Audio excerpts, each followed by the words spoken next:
Դեկտեմբերի 6-ին նշանակված է Սահմանադրության փոփոխության համահանրապետական հանրաքվե։ Սերժ Սարգսյանը նախաձեռնել է սահմանադրական փոփոխությունը միայն մեկ նպատակով, բան այն է, որ ավարտվում է նրա նախագահական պաշտոնավարման երկրորդ ժամկետը,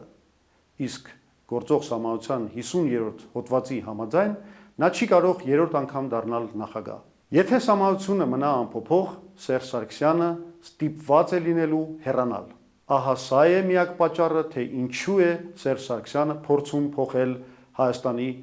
գործող սահմանադրությունը։ Իր իշխանությունը փորձում է ցմահ դարձնել մի մարդ, որի պաշտոնավարման 7 տարիների ընթացքում համաձայն պաշտոնական տվյալների ավելի քան 300,000 մարդ ընդմիշտ արտագաղթել են Հայաստանից միայն այն պատճառով, որ չեն ցանկանում ապրել մի երկրում, որում տիրում է գործազրկությունը, մենաշնորհները, կոռուպցիան, ընտրակեղծարարությունը։ Եվ այսօր այդ իշխանությունը, որը սպասարկում է մենաշնորհային ներկրողներին,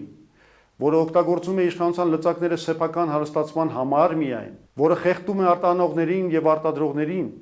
որը դատարկ խոստումներ է տալիս գյուղացիներին, իսկ հետո թողնում նրանց կքած